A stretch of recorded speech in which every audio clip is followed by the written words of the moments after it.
amigo das terceiras séries.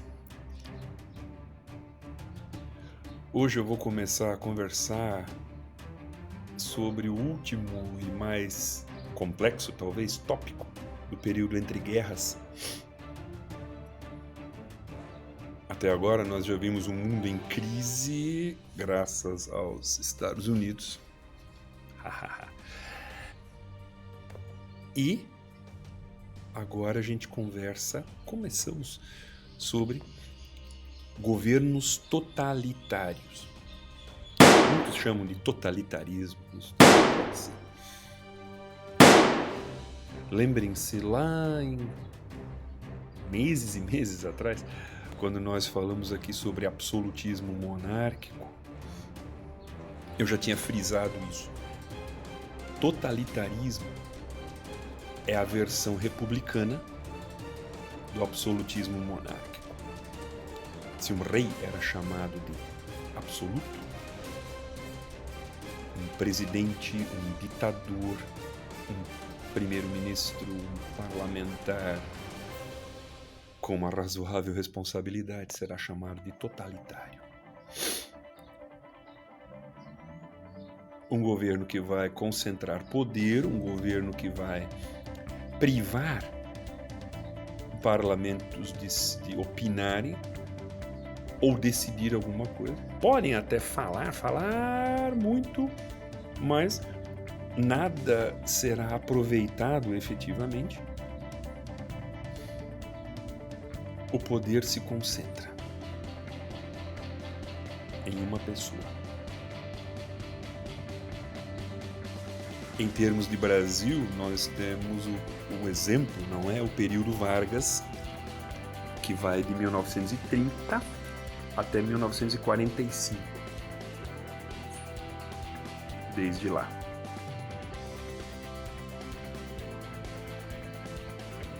Vargas, quando instituiu o Estado Novo, em 1937, governou o Brasil com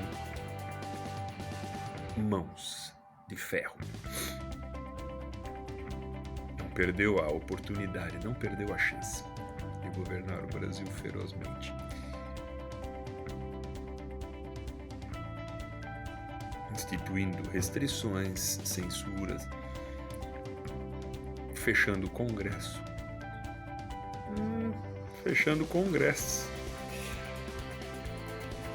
Muitos dizem que a história se repete.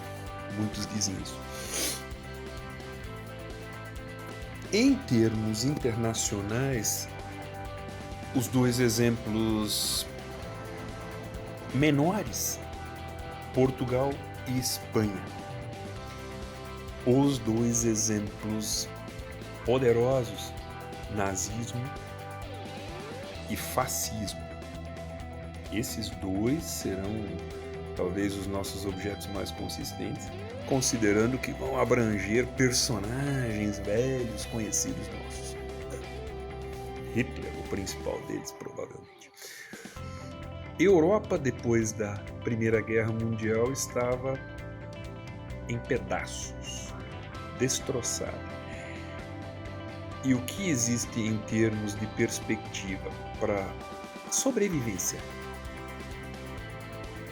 Você ser um agricultor, não viver em uma cidade grande. Você ser um militar, por quê? Porque os quartéis garantem comida. Ou você se engajar politicamente e começar a ter alguma projeção. Isso eram as alternativas que nós podíamos encontrar por lá, em termos europeus.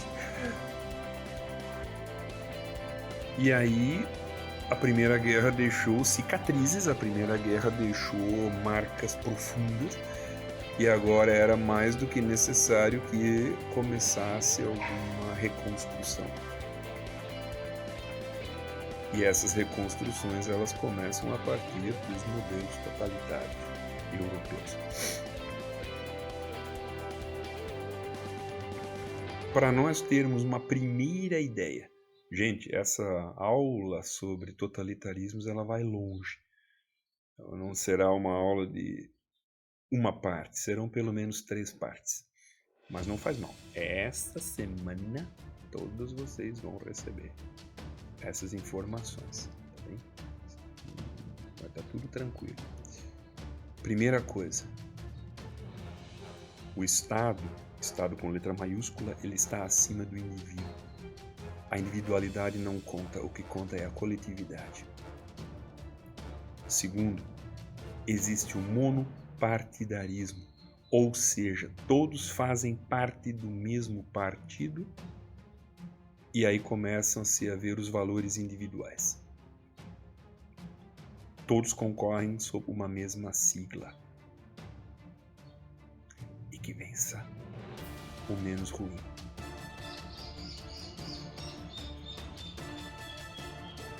O que talvez seja mais temeroso diante disso é a frase que vai brotar a partir disso.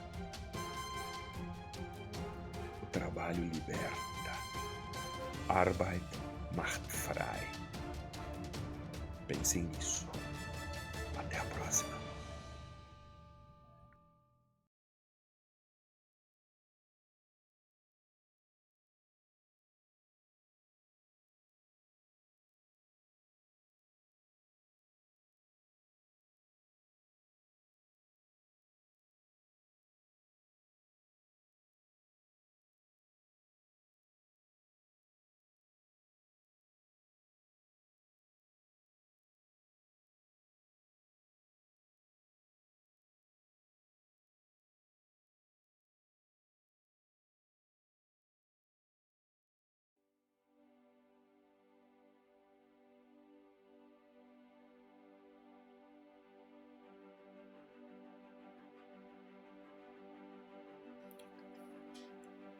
Saudações totalitárias aos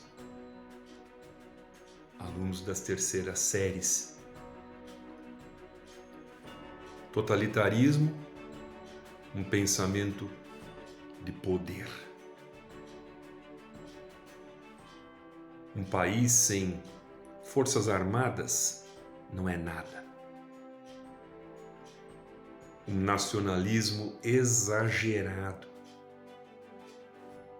Lugar de italiano é na Itália e não espalhado pelo mundo em áreas coloniais.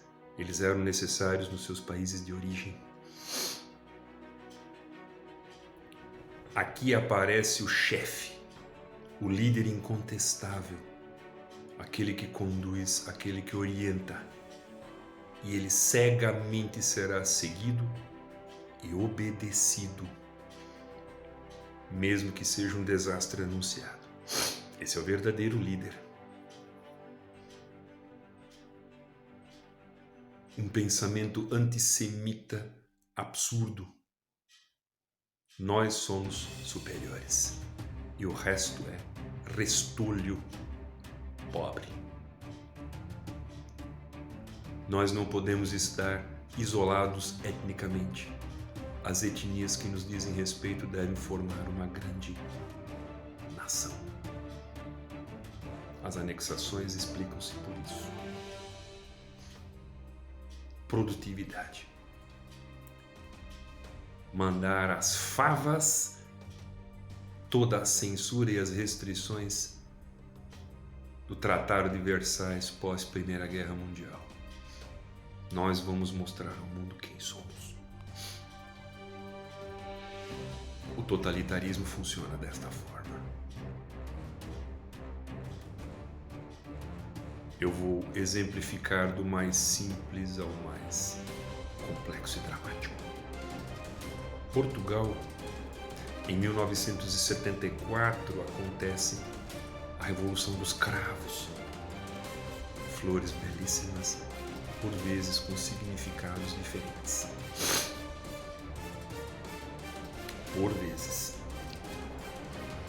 E esta revolução acaba com o governo total de Salazar.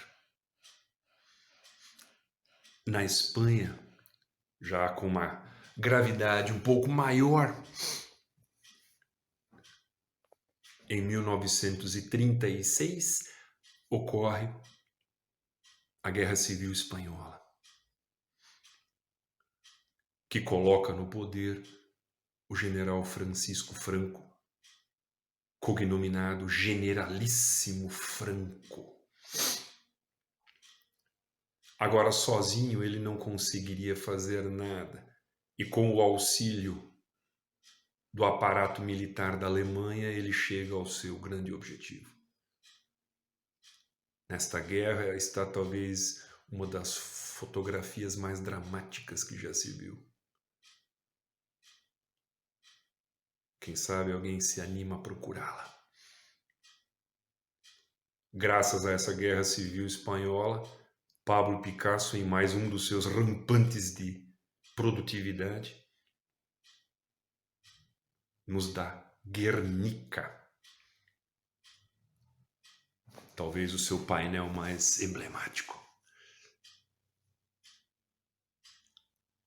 E quando oficiais nazistas, sabendo da obra e sabendo das tendências nem tão democráticas de Pablo Picasso, quando perguntam a ele: esta obra é sua? Ele responde enfaticamente: não, é sua. E nesse momento ele percebe que ele precisa respirar outros ares. Até 1975, quando da morte do generalíssimo Franco, o totalitarismo vigorou dentro da Espanha. Longevo. Para a nossa terceira parte, lá conversaremos sobre os ápices, nazismo e fascismo. Mazel tov.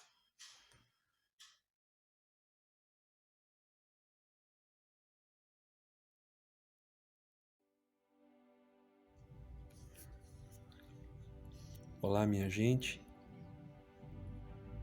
Nazismo e fascismo são para nós os grandes exemplos totalitários.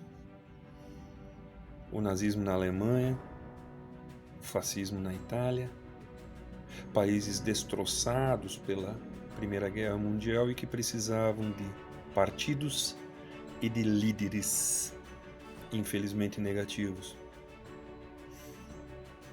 Durante algum tempo, o destino do mundo, da humanidade, vai estar nas mãos destes líderes.